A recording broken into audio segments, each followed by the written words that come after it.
Hi guys, ફરી આપણે એક વિડીયો બનાવીએ છીએ તે લોકો માટે કે જે યુટ્યુબમાં નવા હોય, વિડીયો હમણાં ચાલુ કર્યા હોય અને સબસ્ક્રાઈબરને અને વ્યુઅર વધારે હોય જેમને. હવે બધા વિડીયો સરસ બનાવીએ છીએ આપણે બધા, બરાબર છે.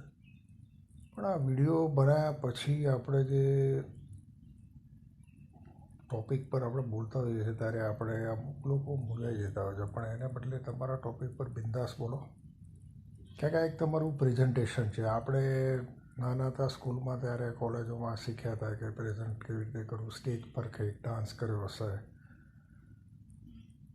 તો એ બધું પ્લેટફોર્મ આપણને મળ્યું છે, તો એ જ પ્લેટફોર્મ આપણને અહીંયા યુટ્યુબમાં બી મળે જ છે.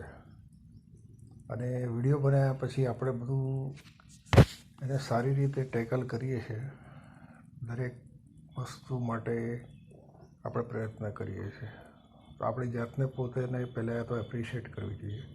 યુટ્યુબને પણ એપ્રિશિએટ કરવું જોઈએ કે જે સારા વિડીયોને બધું સારું લાઇનસર બધાને દેખાડે છે. અને એને લીધે આપણા વ્યુઅર્સ અને સબસ્ક્રાઈબર વધતા જાય છે. હવે સબસ્ક્રાઈબર વધારવા માટે દરેકને અપીલ કરતા રહીએ છીએ કે ભાઈ સબસ્ક્રાઈબ કરો ચેનલ. તમે લોકો સબસ્ક્રાઈબ તો કરો તો આગળ કંઈક થાય ને ભાઈ. તમારું બી કામ થાય, તમારી ચેનલો સબસ્ક્રાઈબ થાય. અને તમે મારી ચેનલ સબસ્ક્રાઈબ કરો તો હું તમારી કરતો જ રહું છું. જો કે એટલે વિડીયો જોવા પછી સેટિંગ તમે સારા વ્યવસ્થિત કરો, કારણ કે પબ્લિક સાને વોચ કરે એ બધું ટીક કરવું પડે છે. પછી આ રિસ્પોન્ડેડ ટીક કરવું પડે. પછી બીજું ઘણું બધું હોય છે.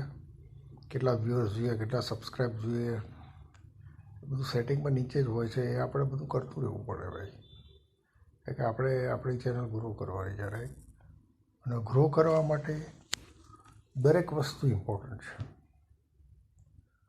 હવે અવાજ ના હોવો જોઈએ, એકદમ શાંત એટમોસ્ફિયર હોવું જોઈએ, કારણ કે આજુબાજુમાં કંઈક અવાજ આવતો હોય તો વિડીયો જોનારા થાય કે શું ચાલે છે ભાઈ, એવું તો ના ચાલે. તો આપણે બધું વ્યવસ્થિત કરવું પડે, રાઈટ. સો ક્વાઇટ એટમોસ્ફિયરનો વિડીયો બનાવો અને મારી ચેનલ સબસ્ક્રાઈબ કરો. સબસ્ક્રાઈબર તમારા વધશે. ધીરજ રાખો. ધીરજ રાખીશું તો બધું ધીરજના ફળ મીઠા એવી કહેવત છે, રાઈટ. તો આપણે વ્યુઅર સબસ્ક્રાઈબર વધશે. Thank you.